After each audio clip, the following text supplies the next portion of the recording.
Inscreva-se no novo canal da Igreja Aliança do Calvário no YouTube. Ricos conteúdos, aulas de EBD, exposições bíblicas e práticas das confissões históricas batistas, curso de Teologia Confessional Batista Reformado. Igreja Aliança do Calvário, novo canal no YouTube. Inscreva-se. Aula 21, nós estamos estudando sobre as Escrituras, estamos estudando o primeiro capítulo da nossa Confissão de Fé de New Hampshire, e o nosso tema de hoje é a Bíblia, é a autoridade final em doutrina e prática. A Bíblia, ela é a nossa única regra de fé. Agora a gente pode voltar para o assunto lá, porque senão os irmãos não conseguem acompanhar. O que acontece então é que em todas as épocas houveram esses movimentos estranhos, esses movimentos esquisitos no meio do cristianismo. E na nossa época não é diferente. Igreja emergente, pode escrever, é a nova onda que está pegando aqui no Brasil. É a nova onda que está chegando aqui. São igrejas descoladas, são igrejas com uma iluminação diferenciada, as pessoas se sentam para conversar, não são pregações, são histórias, contos motivacionais que envolvem o culto dessas igrejas. Tem uma outra igreja também aqui em Franca, agora que eu lembrei, que ela é bem nesse estilo emergente. Ela fica lá naquela avenida Hugo Betarello, lá no Piratininga, é a igreja Bola de Neve. Aquela igreja também, ela segue um padrão mais ou menos emergente. É mais ou menos. A igreja emergente é pior do que aquilo lá ainda. É pior do que aquilo.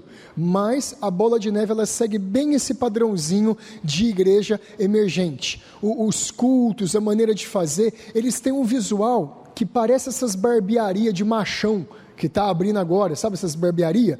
Esses negócios que tem sinuca, o cara vai lá para comer, para beber, comer um espetinho. É a mesma coisa. Até as pinturas, até o jeito da igreja é exatamente a mesma coisa. Como que parece? Então essa é a igreja emergente. De outro lado nós temos as igrejas do movimento de missão integral. Ah não, Jesus ele fez uma opção pelos pobres. E Jesus ele veio para salvar, para restaurar, e o grande alvo dele é somente os pobres. Teologia da missão integral, um negócio muito forte aqui no Brasil, não é em todos os lugares que isso tem uma grande ênfase, mas muito forte nas capitais, missão integral. E ali eles fazem a igreja para grupos, são igrejas para os motoqueiros, igrejas para alcançar os drogados, igrejas inteiras voltadas para alcançar só um público-alvo. E isso é socialismo vestido de cristianismo. A teologia da missão integral e a teologia da libertação, que é a irmã dela católica, essas duas teologias são marxistas, são teologias socialistas que ensinam que nós devemos fragmentar a igreja, uma parte para os jovens, outra parte para os adultos, outra parte para os fulanos, para os beltranos, nós vamos segmentando toda a sociedade. Isso é marxismo purinho. Então todas essas novas ênfases, elas não vêm da Escritura. Se você olhar a Escritura, você vai ver o apóstolo Paulo escrevendo para Timóteo, na segunda carta dele a Timóteo, e ele fala assim: olha Timóteo, trata os homens mais velhos como a pais, trata as mulheres mais velhas como a mães, exorta os jovens para que sejam sérios. Então desde aquela época lá precisava exortar os jovens para ser sérios. E falou para as mulheres: Timóteo, trata das moças como irmãs, com toda pureza. A igreja era constituída de todo tipo diferente de pessoas, de todo tipo de faixa etária diferente. Aí depois Tiago, na carta dele, ele vai falar assim: exorta os ricos, para que eles sejam generosos. Então você vê que o padrão do Novo Testamento era uma igreja mista, uma igreja mesclada, branco, preto, amarelo, de todas as cores, de todas as raças, etnias, de todo tipo e padrão social, porque é justamente nesse meio de diversidade que Deus pode criar uma unidade que não existe em nenhum outro lugar do mundo, que não existe em nenhuma outra sociedade do mundo. Um povo tão diferente, com interesses tão diferentes, mas reunidos em torno de uma unidade central, que é a pessoa de Jesus Cristo. Então, por causa de Jesus Cristo, eu consigo ter comunhão com todas as faixas etárias. Por causa de Jesus Cristo, nós conseguimos ter comunhão com todas as faixas sociais, e dentro de uma mesma igreja, conseguimos ter pessoas de todas as classes diferentes, e essas pessoas terem comunhão entre si, terem harmonia entre si, por causa do Senhor Jesus Cristo. Esse é o propósito da igreja. O propósito da igreja não é ter uma parte para os jovens, uma parte que cuida dos velhinhos, uma parte que cuida da assistência social.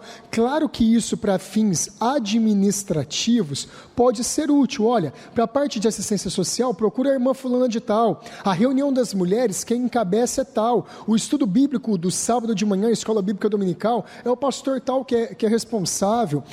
Com os jovens, é o fulano de tal. Mas assim, toda a igreja, atividade sempre para toda a igreja, uma ou outra segmentada, mas toda a igreja reunindo, cultuando o Senhor. Esse é o padrão das Escrituras, esse é o padrão que a nossa confissão de fé de New Hampshire e a confissão de fé batista de 1689 adota. Por quê? Gente, fazem mais ou menos 17 aulas, 15 aulas, que nós estamos estudando as Escrituras com base na nossa confissão de fé. Porque tudo sai das Escrituras. Tudo que a gente crê tem que vir da palavra de Deus. Abre lá em 1 João, capítulo 4, versículo 1. Vamos ver os versículos aqui. Vamos ver a Bíblia explicando esse princípio para a gente. 1 João, capítulo 4, versículo 1.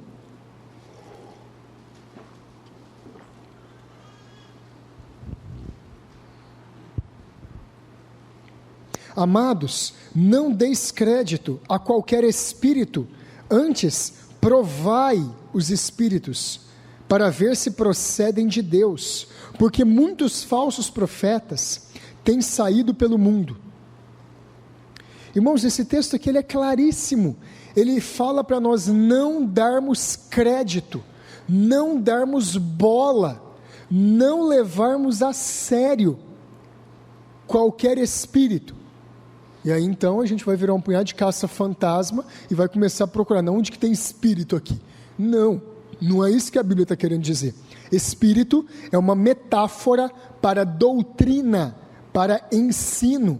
Quando o apóstolo João, ele escreve aqui espírito, ele está dizendo assim, não deis crédito a toda doutrina que vocês ouvem, a toda novidade que vocês ouvem, mas provem essas doutrinas. Testem essas doutrinas, verifiquem a qualidade dessas doutrinas e vejam se essas doutrinas são procedentes da Escritura. Essa é a ideia. É assim que nós devemos desenvolver um cristianismo saudável, bíblico. Nós testamos de acordo com o padrão da palavra de Deus. Não é o que eu acho, não é o movimento de crescimento de igreja, não é a teologia da missão integral, não é o movimento de igreja emergente, não é o neocalvinismo, que é um problema danado também, e qualquer hora a gente vai abordar ele aqui, a gente vai explicar um pouquinho sobre ele. Não é nada disso. Nós vamos seguir as boas e velhas doutrinas da graça da Escritura. Vamos seguir a palavra de Deus. Vamos seguir aquilo que já está estabelecido para nós. E o apóstolo João falou isso aqui no tempo dele de uma maneira muito importante. Por quê? Os crentes para quem ele escreveu, talvez a igreja de Éfeso para quem ele escreveu, eles não tinham toda a Bíblia completa, eles não tinham todos os livros completos na mão deles ali. Eles não tinham toda a condição de julgar pelos escritos dos apóstolos do Novo Testamento tudo que era certo e tudo que não era. Naquela época ainda se dependia muito do ensino itinerante das pessoas que iam de um lugar para o outro. E como é que eles iam testar? Como é que eles iriam provar se aquilo que eles estavam ouvindo era correto mesmo? Eles tinham que voltar para o Antigo Testamento. Eles tinham que olhar o Antigo Testamento e ver assim, isso aqui bate com o ensino do Antigo Testamento? O que esse novo pregador veio pregar aqui em Éfeso está de acordo com a palavra de Deus? Essa doutrina está de acordo com o fundador da igreja de Éfeso, o apóstolo Paulo?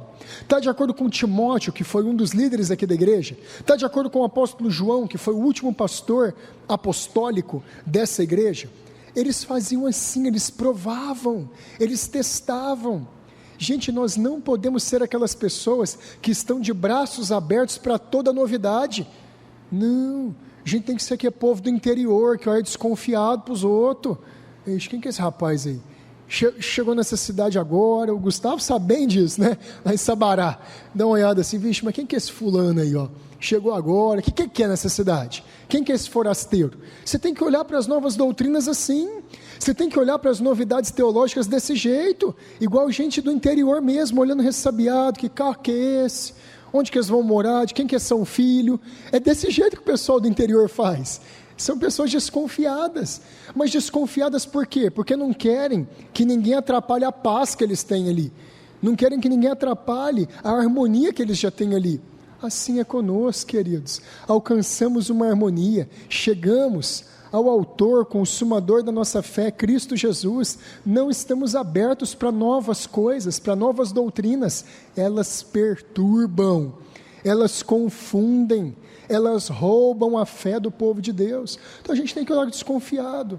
Você viu agora a nova onda, é música assim, assado, mas por quê? A Bíblia não coloca um padrão para música? É isso que a Escritura quer que a gente faz. Papai, eu posso ver aquele novo filme, aquela nova série que está saindo, daquele punhado de super-herói? Uai, filho, não sei, vamos julgar, vamos ver biblicamente, vamos ver se está correto. Analisa tudo o que você faz na sua vida, de acordo com os padrões da Escritura, vá para ela para encontrar sabedoria nela.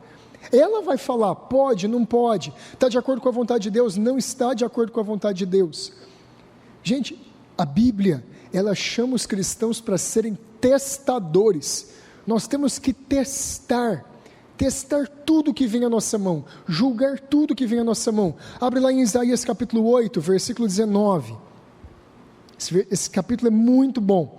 Isaías 8, 19 e o 20.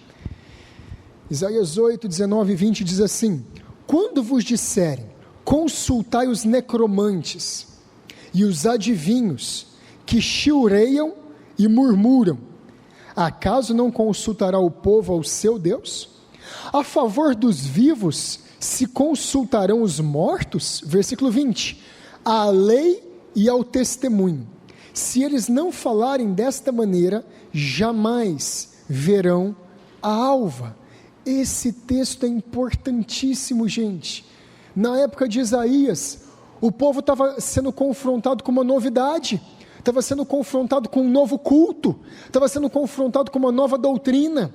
Os necromantes, os médiuns do passado, aqueles que consultavam os mortos, estavam entrando em Israel e tomando muita liberdade em Israel por causa do ímpio reinado de Manassés.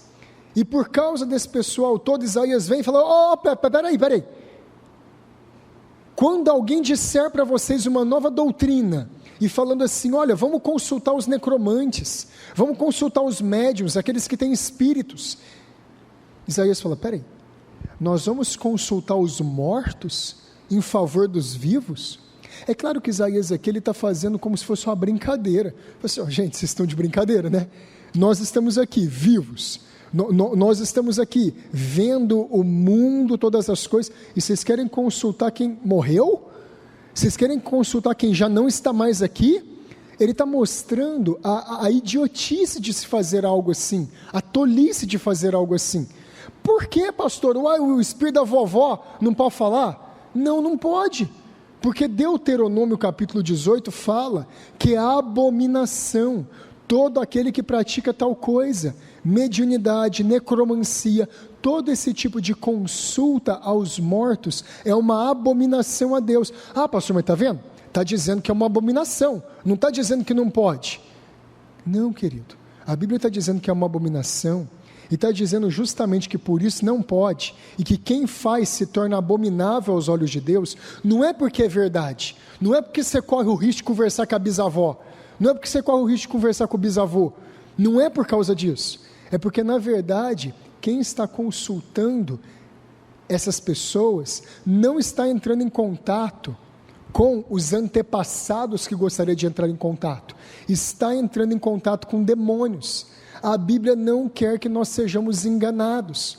Eclesiastes capítulo 5 e Eclesiastes capítulo 9, versículos 5 e 6, fala que todos aqueles que morreram já não têm mais parte alguma na obra que é feita debaixo do sol. Toda a sua empresa, todas as suas obras já cessaram. Nós não temos comunicação entre o mundo dos mortos, Sheol em hebraico, e o mundo dos vivos. Biblicamente, isso é impossível.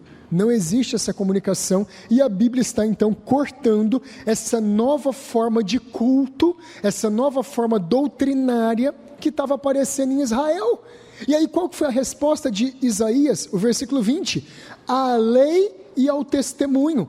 Olha, contra esses falsos cultos que estão surgindo, contra essas falsas práticas que estão surgindo, se voltem para a palavra, se voltem para as Escrituras. Quando ele diz a lei e ao testemunho, ele está falando assim, voltem para a palavra, voltem para o testemunho de Deus. Se esses homens e mulheres aí não falam de acordo com a palavra de Deus, eles jamais verão a alva. O que significa esse versículo? É uma figura de linguagem, para dizer que não há verdade em ensinos contrários à Bíblia. Não existe verdade em tudo aquilo que qualquer igreja, qualquer pastor, qualquer pessoa fizer que contraria a Bíblia. Não é verdade. Se alguém chegar hoje para você e falar, irmão, por revelação de Deus, você deve se separar da sua esposa e casar com aquela outra que Deus vai te mostrar. Só nessa ocasião, você pode virar para ele e falar assim, está amarrado. Pode falar. Pode falar, está amarrado para ele. Por quê? Porque isso é antibíblico, porque isso é contra a Escritura. Malaquias tem o padrão do casamento. O padrão do casamento é um casamento pactual, é um pacto, é uma aliança, ela só se dissolve com a morte. Nós devemos ser fiéis à esposa da nossa mocidade. Que revelação que é essa? Que está vindo falar para mim que eu devo largar da minha esposa, largar do meu esposo e casar com outro? Não, isso é mentira. Então, Isaías está falando exatamente isso aqui, gente. Prova todas essas coisas e descarte tudo que não está de acordo com as Escrituras. Isso aqui não é uma permissão, então quer dizer que eu posso buscar as irmãzinhas que profetizam, os irmãozinhos que profetizam? Não. Busca quem ensina a palavra de Deus. Busca quem explica Mateus para você. Busca quem lê o livro de Gênesis com você e procura interpretar ele da maneira correta. Não é para ficar buscando profecia nem nada. A palavra final de Deus para nós já é as Escrituras. Olha o que a Confissão de Fé Batista de 1689 diz. Vai na página 32, o item de número 10. Diz assim: o juiz supremo, pelo qual todas as controvérsias da religião devem ser determinadas, e todos os decretos de concílios, opiniões de escritores antigos, doutrinas de homens e espíritos particulares devem ser examinados. E aqui a confissão fez questão de usar a mesma palavra de 1 João. Ela usou espíritos aqui. Quem participou dessa confissão aqui foram os primeiros puritanos, batistas. Nós estamos falando aqui de John Gill, pessoas que seguiam essa confissão. John Gill, pessoas que seguiam essa confissão. Charles Spurgeon, Benjamin Kitt, e todos aqueles primeiros batistas lá, o próprio John Bunyan, eles são todos aqui dessa época e seguiam essa confissão de fé. Essa confissão de fé aqui não está falando em espíritos particulares no sentido de mediunidade, também está dizendo de espíritos particulares de impressões, ensinos, palavras particulares de pessoas. Continuando, e em cuja sentença devemos nos firmar, não pode ser outro, senão as sagradas Escrituras anunciadas pelo Espírito.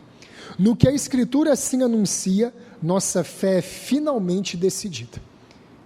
Nossa fé é decidida não pela palavra dos homens, não pelos modismos, não pela direção que algum novo pastor quis dar, que alguma nova igreja quis trazer. Não, nós nos pautamos nas Escrituras.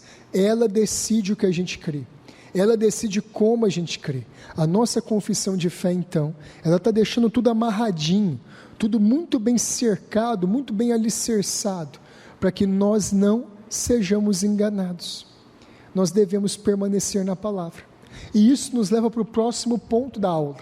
Se nós corremos o risco de ser enganados, corremos o risco de ser levados por doutrinas incorretas, por doutrinas erradas, o que a gente deve fazer para ter certeza? Atos capítulo 17, abre lá. Vamos ver o que as pessoas fizeram para ter certeza. Os crentes antes de nós fizeram. Atos 17, 10.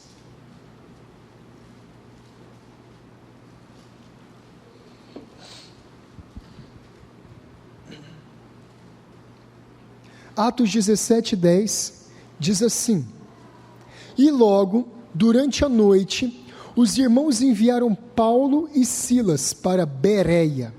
Ali chegados, dirigiram-se à sinagoga dos judeus.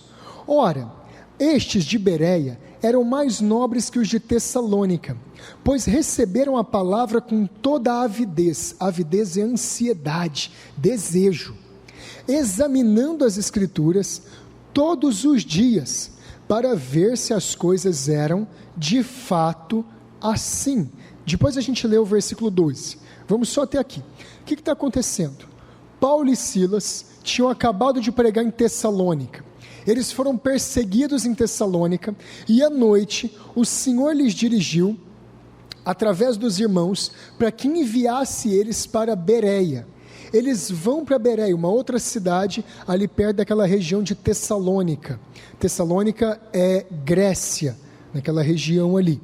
Eles vão lá para Tessalônica, e o que acontece? Quando eles chegam, eles saem de Tessalônica, vão para Bereia, ainda na Grécia, e quando eles chegam lá, eles vão na sinagoga dos judeus, eles pregam que Jesus Cristo é o Messias, de acordo com os Salmos, de acordo com Isaías, de acordo com Jeremias, de acordo com Miqueias, de acordo com Malaquias. Eles usam as escrituras do Antigo Testamento para pregar o Evangelho para os judeus. E o que aquelas pessoas de Bereia fizeram?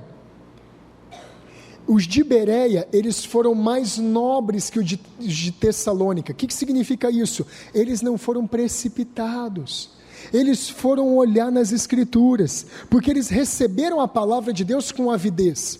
Eles ouviram a pregação de Paulo e Silas, e eles creram na pregação. E eles ficaram felizes com a revelação, com o ensino que eles receberam. Uma boa palavra, uma boa mensagem ministrada, uma boa pregação recebida. Nossa, bênção de Deus! Mas eles não pararam só na boa pregação, porque foi Paulo que pregou, porque foi o pastor A, B, C, X, Y ou Z que pregou. O que eles fizeram que mostrou a nobreza e o cuidado deles? O restante do versículo: examinando as escrituras todos os dias para ver se as coisas eram de fato assim. Eles pegaram tudo que Paulo e Silas pregou e levaram para as escrituras e foram ver. Moisés fala isso mesmo. Nossa, Abraão disse isso mesmo. Puxa, Davi falou assim. Nossa, o que eles dizem aqui faz sentido com Isaías. Olha aqui, Joel fala exatamente o que eles estão pregando. Eles foram para as escrituras e eles foram ver se aquele novo ensino, aquela nova doutrina tinha de fato base bíblica. Gente, isso aqui leva para o nosso outro ponto. É dever do cristão conhecer e conhecer bem a palavra de Deus. E deixa eu falar um pouco dessa parte aqui porque é importante. Irmãos, o que eu acabei de dizer é que é dever do cristão, não é dever do evangelista só, não é dever do missionário só, do pastor só, do diácono só, do presbítero só. É dever do cristão conhecer bem a palavra de Deus. É dever, precisa ser assim. Querido, nada vai substituir o seu conhecimento pessoal da Bíblia. Quem foi chamado para educar seus filhos não foi a igreja, é você. Quem é chamado para ensinar seu filho a orar é você. Quem é ensinado a chamar seu filho a ter gosto pelas escrituras é você. Quem é chamado para fazer seu filho entender a palavra de Deus é você. Os irmãos que nós estivemos com eles na Itália, que o pastor Paulo foi, que eu fui junto com ele, eles estão lá, tem um desejo missionário de plantar uma igreja lá, o desejo que nós ajudemos nessa plantação, e eu achei muito interessante uma das famílias, porque eles não têm boas igrejas lá, eles não têm bons ensinos lá, mas o que o pai de uma dessas famílias fez? As crianças estão na escola, e lá na Itália, o ensino, ele é bem melhor do que aqui no Brasil, só que também ele é bem depravado. Então se ensina ideologia de gênero, se ensina muito evolucionismo, se ensina coisas erradas igual ensina na escola pública aqui do Brasil. O que esse pai fez? Ele não tem bons pastores, ninguém, e nem é função dos pastores fazer isso.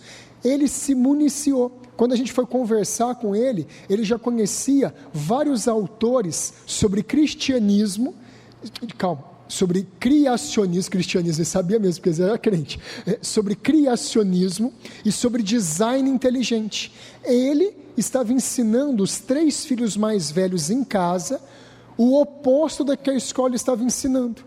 Queridos, essa é a nossa obrigação, é isso que a gente tem que fazer. Quando eu vi essa família, eu falei assim, gente, isso aqui que é o padrão. Não é a gente vai pegar o filho, vamos lá que hoje você vai conversar com o pastor. Querido, isso é um atestado da sua incompetência. O pastor, ele tem que ser acessado, e não que a gente não queira ser acessado, para tirar as suas dúvidas, para te treinar, para você poder treinar o seu filho. Porque quando o bicho pega, quando o fogo queima, o filho vai correr para você. E se você não tiver recurso, como é que você vai ajudá-lo?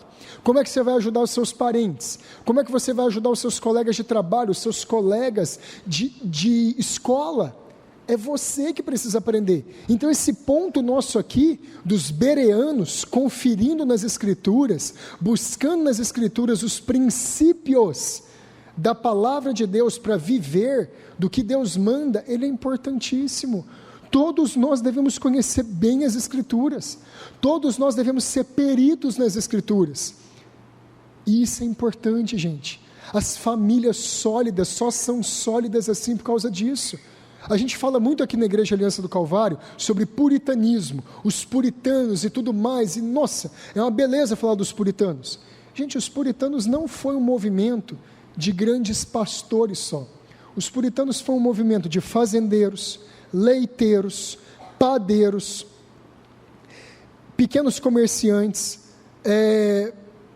médicos, advogados, de todas as áreas da sociedade. Eles eram homens santos. Os puritanos, eles foram tão fortes na Inglaterra, eles moldaram tanto a visão da Inglaterra, depois com a pós-reforma holandesa, na Holanda também, e depois na Nova Inglaterra, nos Estados Unidos, eles foram tão fortes lá, porque as famílias eram fortes, os homens e as mulheres, eles eram fortes, os casais eram fortes. É essa que é a diferença. Então a nossa confissão de fé manda, é nosso dever conhecer as Escrituras e estarmos prontos a ensiná-las para os nossos vizinhos, para a nossa própria família, para todos que estiverem no nosso caminho. Precisamos fazer isso. Agora, olha o versículo 12 lá de Atos 17. Com isso o quê? A pregação do apóstolo Paulo e Silas, eles estudando a palavra de Deus, o que aconteceu?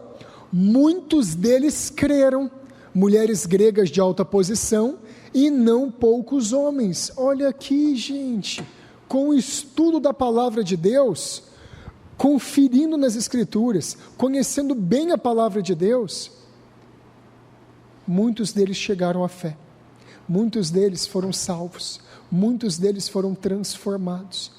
Essa salvação não viria se não conhecesse bem a palavra de Deus, se não estudasse as Escrituras. Como é que a salvação virá na sua casa, se você não sabe tirar as dúvidas da sua esposa, tirar as dúvidas do seu esposo, talvez que não é crente, tirar as dúvidas dos seus filhos? Você precisa conhecer a Deus, para depois fazer Deus conhecido das pessoas que estão perto de vocês. Muitos deles creram, é o que está aqui. Então o primeiro passo é que nós devemos conhecer bem a palavra de Deus, para poder explicar a razão da nossa fé, para aqueles que estão perto de nós. Agora, para nós vivermos a nossa fé da maneira correta, nós precisamos conhecer muito a palavra de Deus. Abre lá em Filipenses capítulo 1. Veja só o tanto que esse versículo é importante.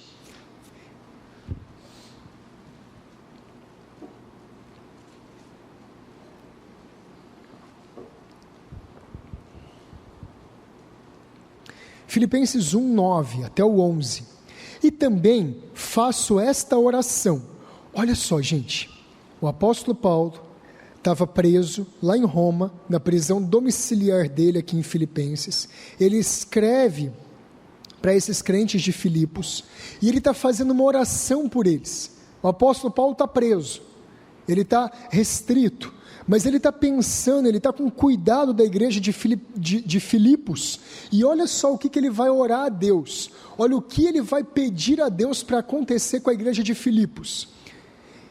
E também faço esta oração, que o vosso amor aumente, mais e mais, em pleno conhecimento e toda percepção, para aprovardes as coisas excelentes, e serdes sinceros e inculpáveis para o dia de Cristo, cheios do fruto de justiça, o qual é mediante Jesus Cristo, para a glória e louvor de Deus.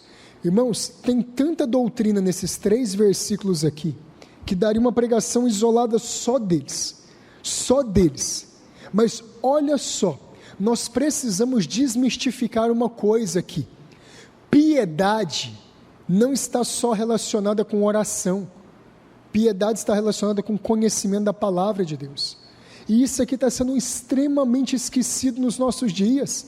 As pessoas colocaram na cabeça que piedade tem relação só com oração, só com jejum. Uma vida piedosa é uma vida completa. Eu lembro de novo para vocês a frase do A.W. Tozer, aquele grande pastor dos Estados Unidos, que foi o discipulador do Leonard Ravenhill. Ele virou uma vez para quem perguntou para ele e disse assim: Pastor Tozer, o que é mais importante, ler a Bíblia ou orar? Aí ele falou assim: eu não sei, pergunta para o passarinho, o que é mais importante para ele, a asa esquerda ou a asa direita? Você já viu passarinho voar com a asa só? Quando eu era criança, meu pai e minha mãe davam periquito para a gente, e eles cortavam a asa do periquito para que ele não voasse, mas tinha que cortar uma asa só. Um belo dia, eles esqueceram e cortaram a outra asa, o periquito voou, porque ele conseguiu voar de novo. Mas o passarinho, sem a asa direita ele não voa, sem a asa esquerda ele não voa. O cristão, ele não vive capenga, gente. Nós somos um cristão, nós vivemos um cristianismo completo. Por favor, gente, entendam isso. Intelectualidade não significa frieza. Estudo, aprendizado, doutrina não significa crente frio e geladeira. Isso é mentira. Isso é mentira. Isso não tem nada a ver. Os cristãos, Martinho Lutero, João Calvino, todos eles eram pessoas que estudavam as Escrituras. Irmãos, nós precisamos estudar. Piedade não é oposto de doutrina. Quanto mais você ler, quanto mais você estudar boa doutrina, bons comentários bíblicos, bons livros, mais piedoso você será, mais em piedade você crescerá. Você vai crescer, você pode ter certeza. Mas por quê? Deixa eu explicar esse texto. Paulo faz uma oração, ele está fazendo um pedido a Deus, e no versículo 9 ele diz assim: que o vosso amor aumente. Qual é o alvo do apóstolo Paulo para os cristãos de Filipos? Cresçam em amor, que vocês amem mais, que vocês sejam mais misericordiosos, que vocês tenham mais compaixão, que o amor de vocês aumente, que vocês amem mais ainda. E qual é o veículo para crescer em amor? Qual é a ferramenta, a maneira de crescer em amor? Isso aqui é sumamente importante, isso aqui é extraordinariamente necessário. Como é que a gente cresce em amor então? O apóstolo Paulo dá a receita. É amando mais, é abraçando, é beijando. Não! O apóstolo Paulo vai explicar como é que cresce em amor. Está aqui, ó. Que o vosso amor aumente mais e mais. Como? Em pleno conhecimento e toda percepção. Quando eu conheço mais, eu amo mais? Quando eu tenho mais entendimento, eu amo mais? Quando eu cresço em discernimento, a capacidade de distinguir uma coisa da outra, eu posso amar mais? Por isso que o ideal de casamento puritano é que você ame a sua esposa cada ano a mais que você está com ela. É que você ame o seu esposo cada ano a mais que você está com ele. Porque você está conhecendo mais e mais a ele. Vixe, pastor do céu, mas aí que está ficando ruim, viu? Porque quando nós namorávamos, sabe, era uma beleza, pastor. Ela vinha toda maquiadinha, ele fazia caminhada, dava uma corridinha. Pastor, agora é uma tristeza, pastor. A maquiagem lá em casa não passa faz muitos anos. Pastor, agora é uma tristeza o homem. Não é mais quilim, pastor. Agora o negócio já está abundando e não é em graça. Pastor, o negócio está feio. Não é essa a ideia. A ideia é que quanto mais nós conhecemos o caráter do nosso esposo, da nossa esposa, mais nós os amemos. Paulo está falando a mesma coisa aqui. Quanto mais aumenta o nosso conhecimento a respeito de Deus, a respeito da doutrina, a respeito da palavra de Deus, o nosso amor aumenta proporcionalmente. Nós amamos mais quanto mais nós conhecemos. Irmãos, quando eu converti, eu tinha uma ideia de Deus. Hoje eu tenho certeza, eu estou amando Deus mais do que eu amava antes. Eu estou conhecendo mais coisas de Deus e me deixa mais maravilhado. Quanto mais eu conheço da pessoa dele, da palavra dele, mais impressionado eu fico. Estava orando essa semana para trás e pensando em Deus, não é possível, como é que eu não tinha visto isso ainda na sua palavra? Gente, cada vez que você conhece mais as Escrituras, mais deslumbrado você fica com Deus. É por isso que o breve catecismo de Westminster, a primeira pergunta dele diz assim: qual é o fim supremo do homem? Conhecer a Deus e gozá-lo para sempre. Essa é a grande finalidade do homem, conhecer a Deus e desfrutá-lo para sempre. A gente cresce em amor assim. Versículo 10. Quando você cresce em conhecimento, discernimento, percepção, você está fazendo com que o amor aumente. E o que você ganha com isso? Para aprovardes as coisas excelentes e serdes sinceros e inculpáveis para o dia de Cristo. Santificação tem toda a relação com conhecimento da palavra de Deus. Ninguém é santificado trancando dentro de um quarto, não vestindo calça, não cortando o cabelo. Ninguém é santificado não indo em determinado lugar, não fazendo determinada coisa. Não é isso que santifica. O que santifica é o aumento, é o conhecimento da palavra de Deus. Esse conhecimento nos leva a buscar mais a Deus, e esse conhecimento nos ensina a aprovar, a aceitar as coisas que são excelentes. Quanto mais conhecimento eu tenho de Deus, mais eu rejeito aquilo que é contra Deus, mais eu rejeito aquilo que Deus não gosta, e mais eu aprendo a ser sincero. Uma sinceridade, aqui, a ideia de sinceridade aqui é inocência. Mais eu aprendo a ser inocente, e mais eu me torno inculpável, mais santo, me preparando para o dia do juízo final. É tudo isso que está nesse texto aqui. Olha o versículo 11, que mais que isso me dá? Cheios do fruto de justiça, eu cresço, o qual é mediante Jesus Cristo. Eu cresço, eu vou receber mais frutos de justiça, eu vou produzir mais boas obras. Isso é mediante a Jesus Cristo. Então eu vou me tornar mais parecido com o Senhor Jesus, e tudo isso vai fazer o quê? Para a glória e louvor de Deus. Está tudo aqui, gente, está tudo aqui, está aqui, o ensino está aqui. Como é que eu cresço na vida cristã? Você cresce conhecendo a palavra de Deus. Próximo ponto nosso: tudo que nós praticamos tem que estar de acordo com o padrão da Bíblia. Nós já vimos que tudo que a gente crê tem que estar de acordo com a Bíblia. Tudo que nós praticamos tem que estar de acordo com a Bíblia, e não de acordo com fontes externas, não de acordo com outras coisas. A Bíblia manda o que nós fazemos ou deixamos de fazer. 1 Tessalonicenses 5:21, abre lá. Esse texto aqui ele é importantíssimo para a vida cristã. Se você não decorou nenhum versículo até hoje, decore esse versículo aqui. Claro que tem muitos outros essenciais para você decorar, mas esse texto aqui é importante. 1 Tessalonicenses 5:21.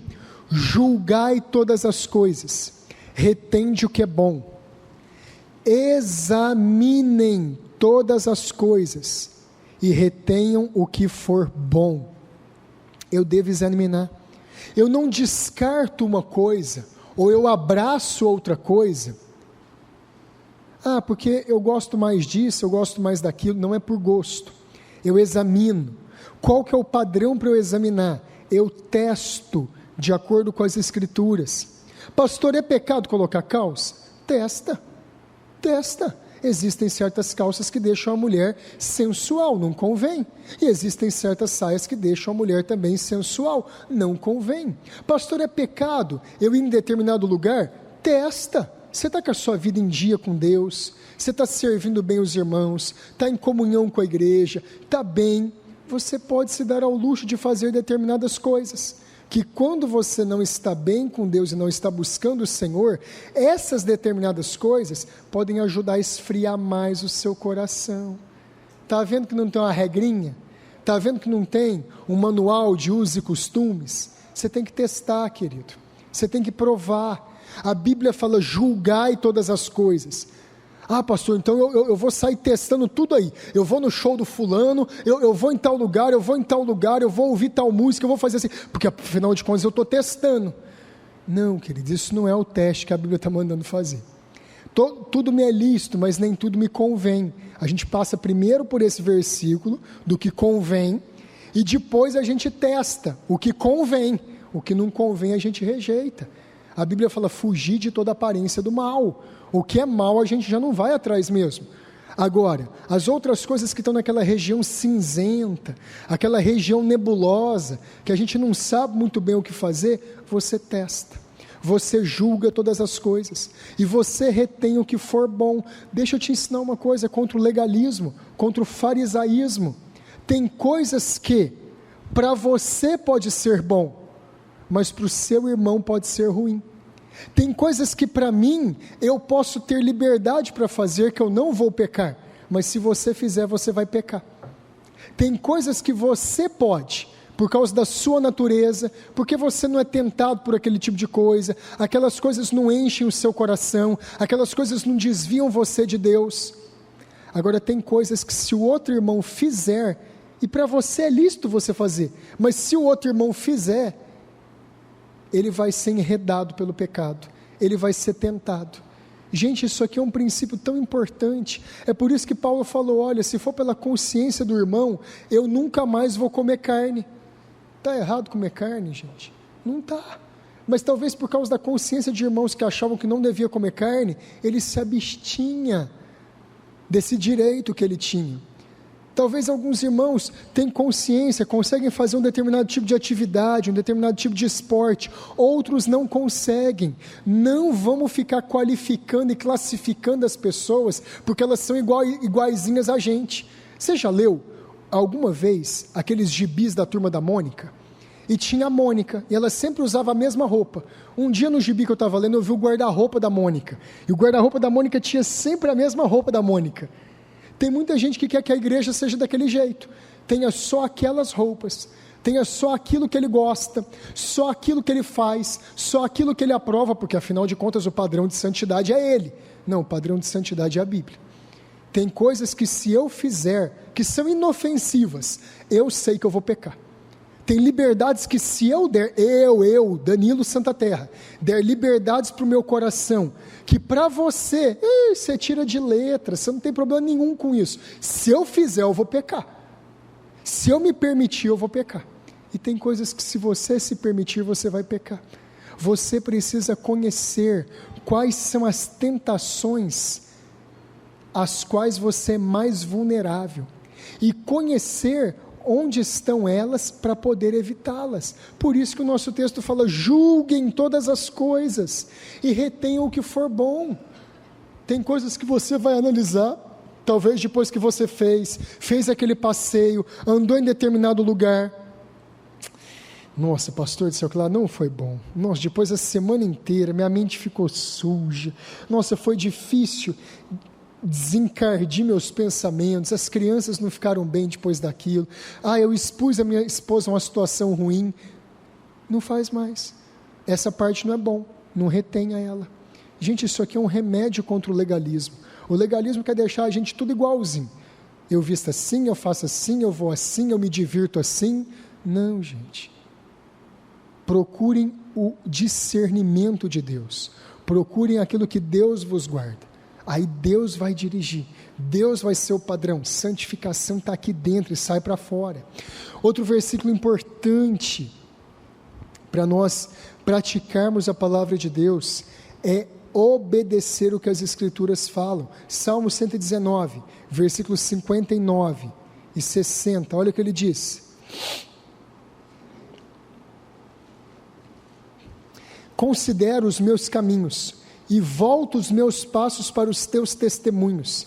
Apresso-me, não me detenho em guardar os teus mandamentos. Salmo 119, 59 a 60.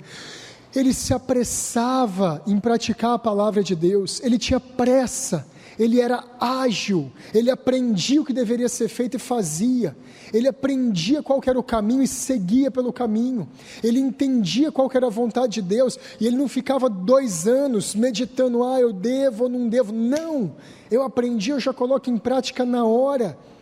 Então, a Bíblia nos mostra que nós temos que conhecer a doutrina de acordo com a palavra de Deus, ter as nossas práticas de acordo com a palavra de Deus, e fazer isso rápido. É igual Deus falou para Jeremias: Jeremias, tenho pressa, eu velo pela minha palavra para que ela se cumpra, eu tenho pressa, Jeremias. Nós não devemos ficar postergando as coisas. Já entendeu que é de um determinado jeito? Apressa-te, não te detenha, guarde os mandamentos o quanto antes, o mais rápido possível. Escute esse outro versículo sobre a prática da palavra de Deus, Efésios 6,17, anote aí: tomai também o capacete da salvação e a espada do Espírito, que é a palavra de Deus. É uma prontidão para a guerra. Tomem, se revistam com o capacete da salvação, com a espada do Espírito, que é a palavra de Deus. Sejam rápidos para usar as Escrituras na luta diária de vocês, no combate diário de vocês. Outro texto, 2 Coríntios 8, 5, e não somente fizeram como nós esperávamos, isso aqui está falando sobre a contribuição financeira, mas também deram-se a si mesmos, primeiro ao Senhor, depois a nós, pela vontade de Deus. Mais um texto falando de prontidão. Efésios falou da prontidão militar, de colocar a armadura, de colocar os equipamentos militares para a guerra. A nossa guerra espiritual, ela exige prontidão espiritual. Coríntios está dizendo o seguinte: olha, eles aprenderam a doutrina da contribuição, dos dízimos, das ofertas, e eles não somente aprenderam, como eles foram rápidos em praticar e foram generosos em praticar. A si mesmos se deram primeiramente ao Senhor, depois a nós pela vontade de Deus. Eles entenderam a doutrina e eles praticaram de todo o coração. Eles colocaram aquilo em prática, eles agiram para que aquilo fosse não só verdade na mente deles, não só verdade nas orações deles, mas fosse verdade no dia a dia deles. Haja, gente, nós precisamos agir, estudar as Escrituras, orar, vir aos cultos. Tem um só propósito: fazer você agir como Deus se agrada. E isso tudo tem a ver com obediência, isso tudo tem a ver com nós obedecermos ou não obedecermos a Deus. Abre lá em 1 João capítulo 4, versículo 6.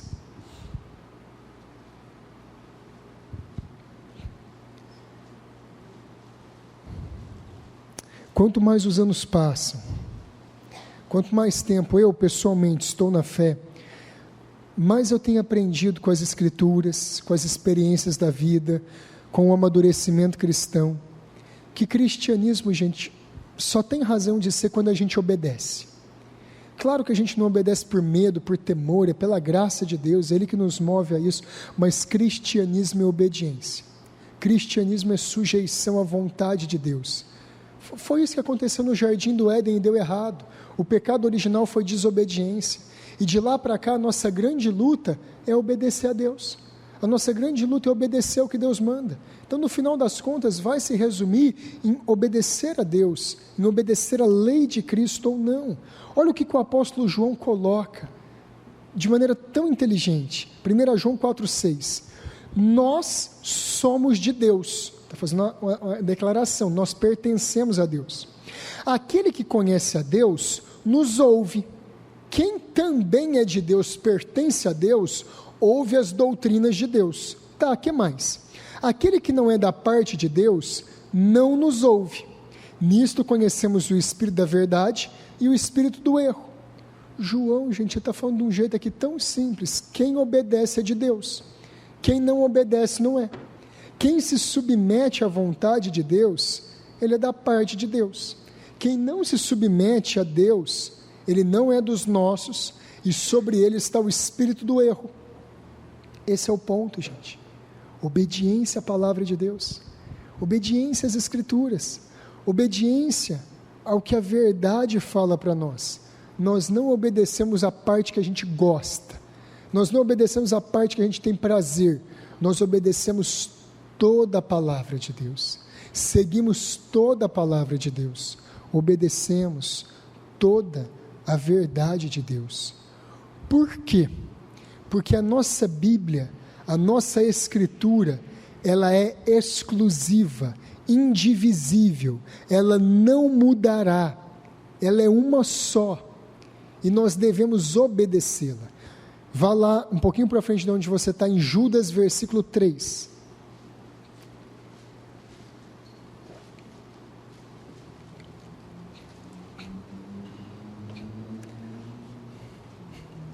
Obedecer e lutar por essa obediência. Judas 3. Amados, quando empregava toda a diligência em escrever-vos acerca da nossa comum salvação, foi que me senti obrigado a corresponder-me convosco, exortando-vos a batalhardes diligentemente pela fé que uma vez por todas foi entregue aos santos. A fé foi dada a nós, e aqui fé não é aquela capacidade de crer, a fé é um dom de Deus. Ninguém nasce com fé, ninguém nasce com fé como uma medida de fé, não é esse o ensinamento bíblico. Isso a gente vai ver um pouquinho mais para frente nos estudos aqui da confissão de fé, mas a fé salvadora, a fé para crer em Deus, a fé para crer no nosso Senhor Jesus Cristo é um dom de Deus. Efésios 2, do 8 ao 9.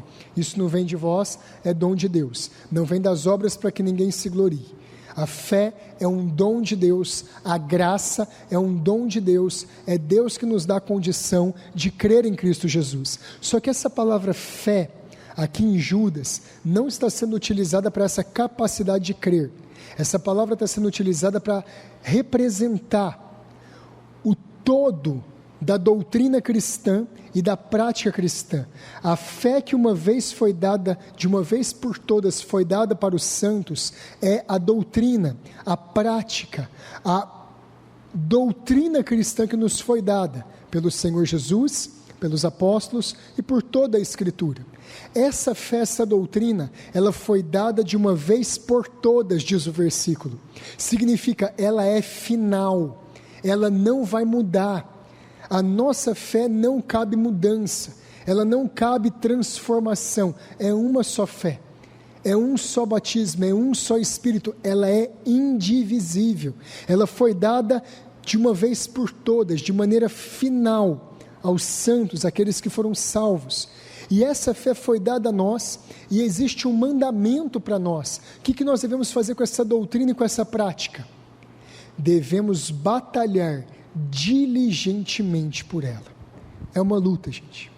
Envolve esforço em conhecer as Escrituras, esforço em defender as Escrituras, esforço em manter a palavra de Deus. É esse esforço que nós somos chamados por Deus para fazer. É isso que a nossa confissão de fé espera de nós, que nós conheçamos muito bem as Escrituras e que nós pratiquemos as Escrituras com toda a determinação, com toda a dedicação, com toda a ousadia, com toda a intrepidez. Nós devemos praticar a palavra, batalhar para que a palavra de Deus reine nas nossas decisões, para que a palavra de Deus seja a palavra final no que a gente vai fazer. Mas eu quero tanto fazer determinada coisa, mas a Bíblia fala que não deve ser feito. Não deve ser feito. Mas eu quero tanto aquilo outro, mas a Escritura fala que não deve, então não deve. Nós somos escravos da palavra.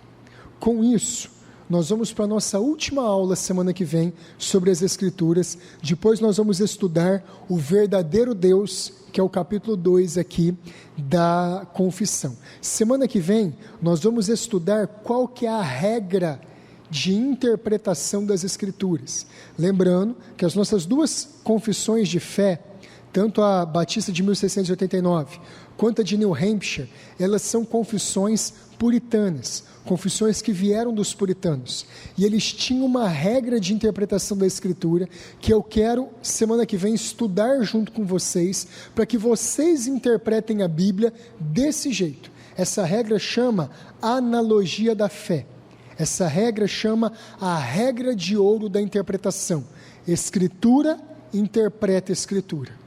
A própria Bíblia, em textos mais fáceis, interpreta os textos mais difíceis da Bíblia. Essa é a melhor regra de interpretação que existe, é a mais fácil e a mais bíblica que nós encontramos. Semana que vem nós vamos estudar então, nesse último ponto das Escrituras, como interpretar, como entender exatamente o que a Bíblia quer dizer, como desmistificar textos difíceis. E aí nós vamos encerrar esse primeiro capítulo e vamos avançar para os atributos de Deus, o único Deus verdadeiro. Tá bom?